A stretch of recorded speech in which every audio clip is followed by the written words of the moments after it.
Sensuality is an enriching experience that transcends mere physical touch. It invites us to explore openness and vulnerability, creating deeper connections with others. By engaging in mindful touch, we enhance our awareness of each other's desires and boundaries. This practice cultivates intimacy as it encourages honest communication and emotional safety. Each caress becomes a dialogue between bodies, transcending words and allowing us to connect on a profound level. Embracing the art of sensuality fosters trust, reigniting passion and curiosity in relationships. It's a journey of discovery, inviting us to celebrate the beauty of human connection through the transformative power of touch. Hello and welcome, dear listeners, to Pleasure Principles, the podcast where we explore the depths of human connections, creativity, and self-awareness, breaking through the societal norms to embrace the truths that really matter. I'm your host, Avik, and today we have a very special guest, Michaell Magrutsche. So welcome to the show, Michaell. Hi, good to see you, Avik. Beautiful.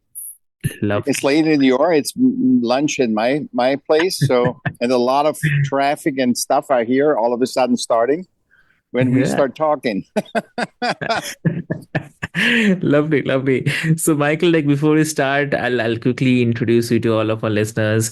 Dear listeners, Michaell is a multimedia artist, creativity awareness educator, and author of the 5 books. So Michaell's unique perspective comes from his neurodiverse, experience-based upbringing and his ability to see hidden contexts that help resolve paradoxes.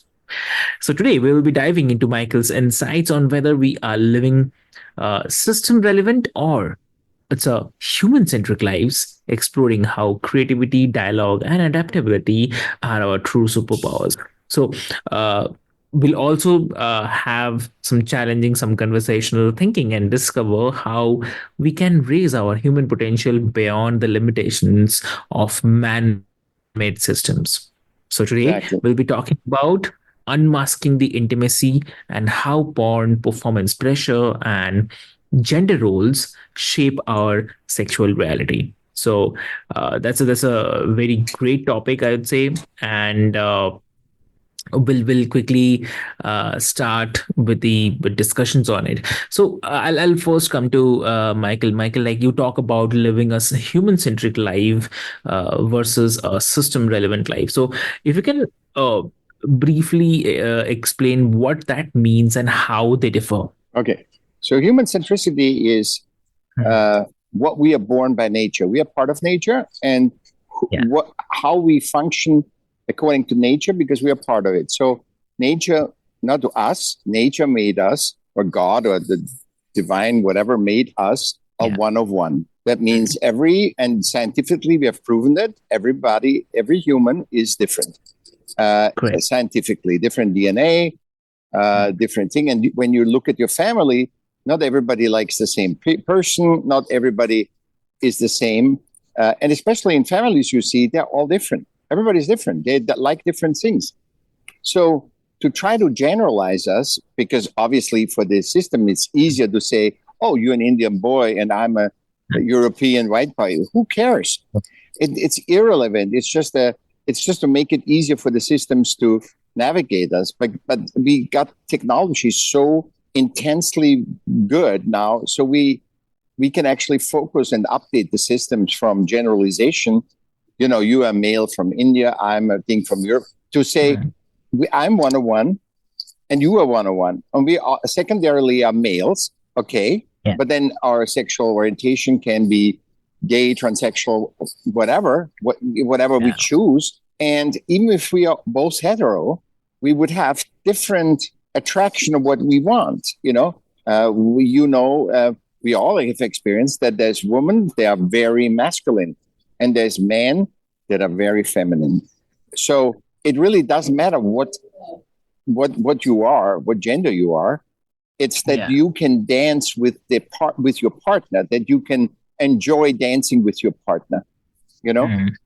And that's a very important thing.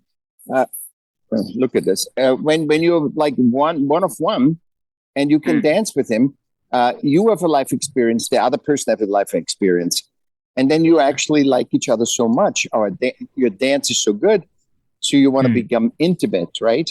And the intimacy, you kiss and you see this, and even that happens. You know that from your science thing. When you kiss somebody, all of a sudden, that doesn't fit, because we are so sensible in our one-on-oneness that some people, you don't even want to kiss them. And when they kiss them, you kiss them. Oh my God, this is amazing. I didn't know that was there. There was so much electricity there. And so this is like always a surprise. And the beauty of seeing somebody not as a woman, as this and this and this, but to seeing as a one-on-oneness and saying, what can I learn from that experience with that person, right? And I think that is fascinating, because it's one-on-one. It's not just a woman. It's not just Indian or European or American or whatever. No, it doesn't. It's one-on-one person. And I want to see what makes that one-on-one person, because the more you are interested in that one-on-oneness, you learn about your own one-on-oneness, because you say, I thought she was just a woman, but she's better than man in computers, And it's just a wake up. It's a constant wake up when you look at it from a human-centric, that she's a one-on-one, and not that she's system generalized, a niche in sex, race, or gender, Exactly. So also, like, you say that porn distorts our sexual reality. So what do you think are the biggest misconceptions that it creates?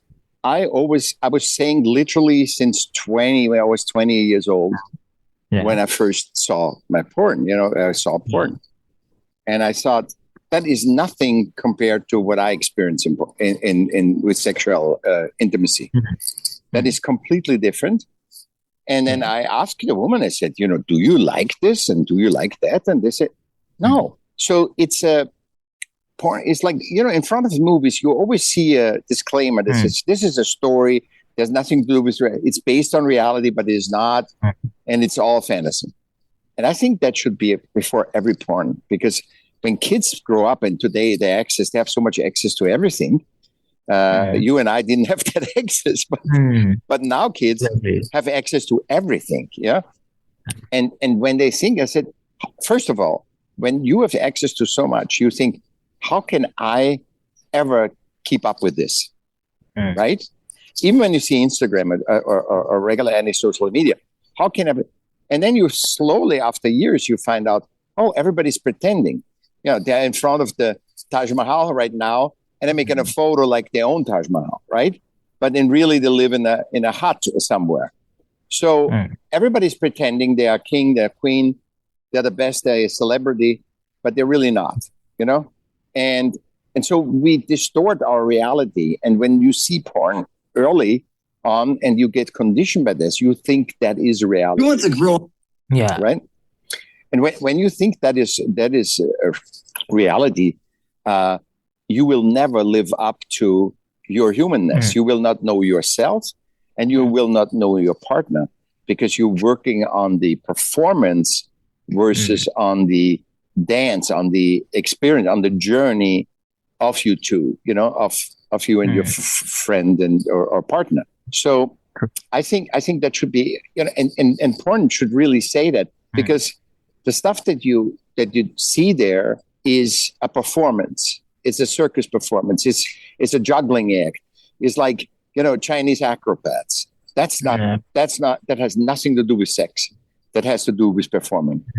And so much is form sadly in systems. Everything is focused on the form and not on the function. So what car you drive is more important than what you actually do for humanity, what you contribute to it. It's just how you look is more important how you are, who you are, and that's a big distortion where we think, I need to have this, I need to wear silk, I need to wear this, I need to do this. I need to have that job and have to need that title. Mm. But what about being just you 100%? Because nature made you that way. It didn't make you a computer scientist. Obviously, if you're good in your computer and it's as your passion, yeah, then become a computer scientist. But it doesn't say that you and I have to become computer scientists, you know? Mm. Understood. So also, like, from the listener's perspective, I'm saying, like, they might think that porn is harmless entertainment, but how do you differentiate between reality and systematic fantasy? If you're aware, see, I think we talked about this, I think, the last time. Yeah. If you are aware that you have cancer, right? You got to do something about cancer. But if you're not aware, you know, that the porn isn't real, then it's hurting you. Because if I have cancer and I'm eating something that nurtures the cancer, like a lot of sugar and stuff, then I'm actually doing the opposite, you know? If I'm aware, there's nothing wrong with anything humans create, even porn. Okay? But if we are unaware what porn, that is a performance, then it's harmful because if we get conditioned that that's real and that's what the partner wants, then it's a thing. And everything. It's like if devil worshipping, you know, is sold as a religion, and you don't know what what is a devil, what is that? You don't know what that is. Then you worship the devil, and you think, oh, I need to live longer, I need to be better, and if I worship the devil, then it's good. So once you're conscious, there's nothing that hurts you, not the devil, no nothing. You're just aware of it, and then you are cautious, and you say, hey, I can deal with this or I cannot deal with it, then stay away, you know? But true. But actually, there's really we can't say, oh, there's right and wrong, good and bad. Everything in life is right or wrong, good and bad, everything. So, for example, I always say the example, a paring knife. There's little knives where you can make beautiful fruit. You make art pieces out of fruit and vegetables, right? True. Is the favorite instrument of torturers. Everything has both sides, yin and yang. Everything has good and bad. And guess who decides what's good or bad? We, not the tool, not AI. We decide what we have, what we do. And we have the choice, and this is the free will, to use it for good or bad. I believe that porn has a good side. I haven't thought about it yet, but I think it has a good side. And there's aesthetics in porn, and there's wisdom in seeing that and observing that. It's just how you see it. Obviously, if you're addicted and every 5 minutes you have to watch porn, that's probably not living life. That's consuming porn. But it's the same thing if you watch, movies, and you every 5 minutes you got to live life, not just being on a screen. Got it. Yeah. So, like, some listeners might wonder that, is it really a problem if both partners are enjoying themselves, even if they are playing into these roles? So what's your take? No, I mean, look, if the sadomasochism comes here, the S&M comes in very much. So there is people that love to be the person that is tortured. And there's people that love to torture. If they two fit, if there's synergistic fit, these two, and actually it's funny, the most extreme people that I met with this, they were very, very rule oriented. They had their safe words. They did that very thing. It's almost like, for me, there would be too many rules, to enjoy that. But they enjoyed it with the rules because they know, when I go in this territory, I better be careful. It's like when you go into a swamp with crocodiles, you gotta be cautious to do certain things. You're not just walking into a lake with crocodiles, or sharks. So everything can be handled when you know the dangers and when you know and the other person's danger. So when you become the number one safety and your partner, you can get, especially when you communicate, you can do anything. I think you can do anything if you both agree upon. Look, if I want to sail and you don't want to sail, it's not going to happen. But if you want to sail and I want to sail, we both go sailing. That's true. Yeah, definitely. Yeah. It's very simple. People make it complicated through systems, system, rule, and regulation. Life is very simple if you communicate and tell each other a thing, and everybody has free will and say yes or no. Understood. So, like, you emphasize on human-centric experiences over the system-relevant behaviors, as already discussed. So, how does this philosophy apply to our sexual interactions and the expectations? It deadens your emotions when you're system relevant. Okay, in system relevance, we know from our research and from all the research, men wanna always satisfy a woman, and women want to keep the sexual attraction, the being, that the person doesn't get limp or that is excited. That's what women want. They want to keep the excited, but the woman doesn't have to particularly have an orgasm. That's not the thing. But the man's is funny. The men that have easier orgasms want to have the woman orgasm. And they want to be the master. They want to be the achiever. It's a goal. And if you do that according to systems where that is the case, right? And, you take Viagra and everything you don't take Viagra for you. You take Viagra for her. Because Viagra doesn't make you orgasm better. You take Viagra for your woman so that your woman is impressed by your stamina so that you can have her have an orgasm. And actually...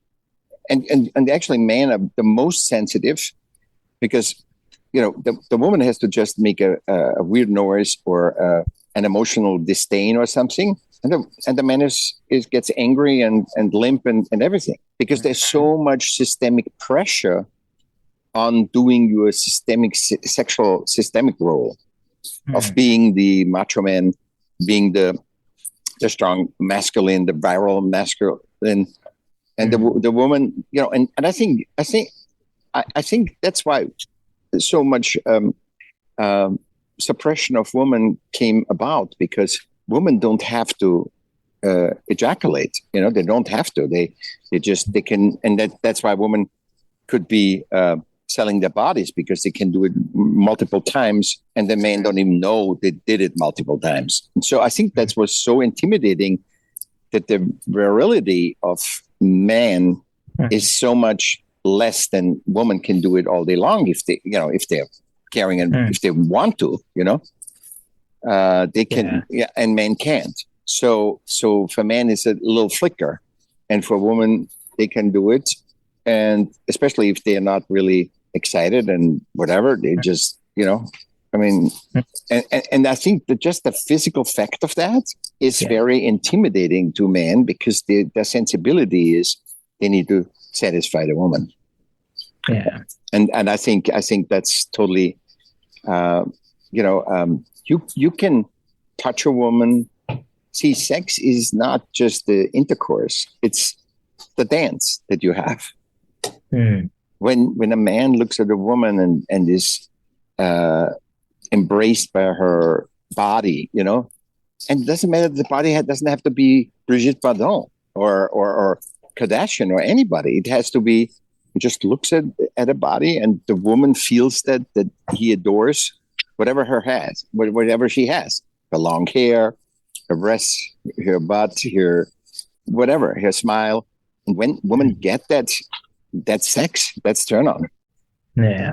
And it's the same with women, when they say, "Oh my God, Avik, I love you. I love your beard. I love you this. I love it." I mean, and also that's why communication is very good. So when I see a girl smile, I said, "I love that smile." I say, "I love that smile," because that's intimacy, that you express. And if you don't express it, and today we are so insecure, we don't express anything. I rather don't say anything, otherwise she wants to marry me.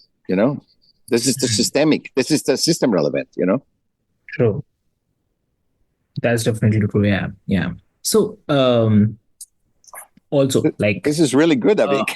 This is really deep. Yeah, exactly. So also like how do you unlearn these system driven narratives around intimacy and sex? So How what does unlearn it? I think it's very easy once you see it, or once you say I'm going to touch that oven and it's hot, then you just don't do it. You don't touch the oven anymore. So once you see it, they say, yeah, it's a 101. And you can gauge out if somebody's very system relevant, but do you really want to have a intimacy with somebody system relevant that has expectation of you? You're going to lose, because if the person that you want to date has system relevant expectation of you, you're a man, you need to take care of me, you would all these things.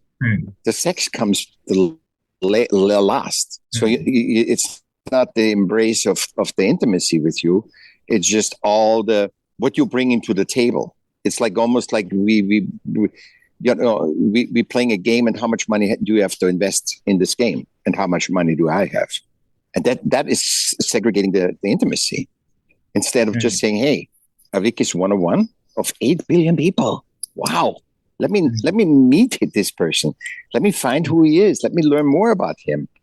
Now, if that is reciprocal, if both say like that, then you have until you know each other, because it could be that one person doesn't want to be no more and closes up.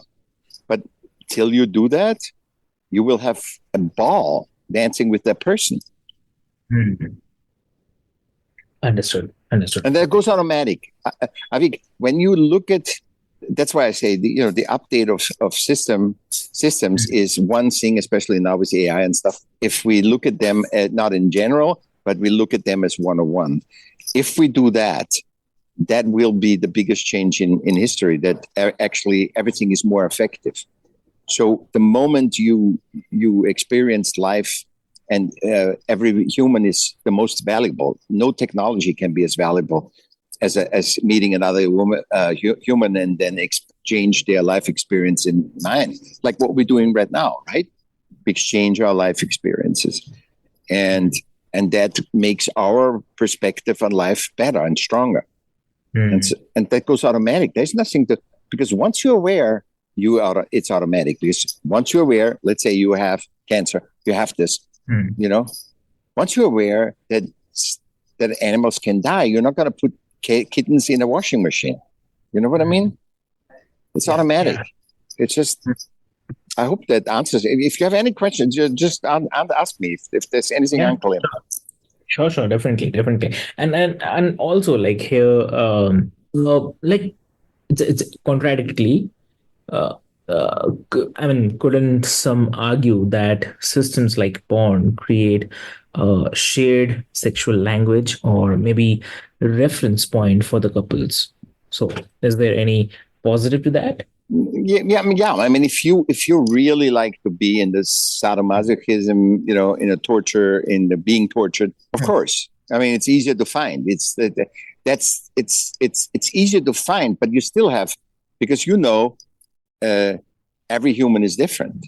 So that doesn't mean because you are in sadomasochism, S&M, that you automatically fit with that person. You can gauge that's, you say, okay, I'm going to go to this bar because there are always these kind of people there, or I'm going to go on this website or whatever. But it doesn't result that you will have a good time or a real intimacy. True. Because everybody is 101, and this is not like, people that love heavy people. That doesn't mean they're all the same. Or people that like skinny people, or people that like women with big breasts, or men with tall men. That doesn't mean automatically you will have a good time. I mean, there's tall women that have a beautiful relationship with tiny guys. It's just that's what's so beautiful about us, because we are all 101, and we can find synergistic. If we find ourselves synergistically, we can have a ball of a life. Lovely. Understood. And so for the listeners who feel like overwhelmed by societal expectations in the bedroom, Yeah. what's one mindset shift that you would recommend to begin reclaiming their authentic sexual experiences? Always remind yourself you are one of one of 8 billion, and the other person is too. So there is no right way to engage with another human. I think there's no right way. True. If you ask me what is the right way to engage with you, I can just use my 5 senses, talk to you, and it fits or it doesn't fit. That's all we can do. This is the beauty of the one-on-oneness, of getting the one-on-one, is the human centricity and bringing our power back, reclaiming our power, because we can't judge anybody. I can't judge you. I mean, I can judge you, but it's not the truth. You are one-on-one. There's no right or wrong. Understood. Yeah. Lovely. Great. Yeah. Always beautiful. Yeah. Always beautiful talking to you. Lovely. So thank you, Michael, for an eye-opening conversation today. And it's clear that our intimate experiences are shaped by much more than what we might think. And definitely your insights help us peel back the layers to find something more genuine. Definitely. So, for the listeners, if today's conversation has resonated with you, be sure to check out Michael's work on creativity and the awareness, and stay tuned for more episodes of Pleasure Principles, where we continue to explore the depths of connection and the intimacy. So, until next time, this is your host, Avik, signing off and reminding you to question the systems, embrace your human centric self, and always seek true pleasure from within. So, yes.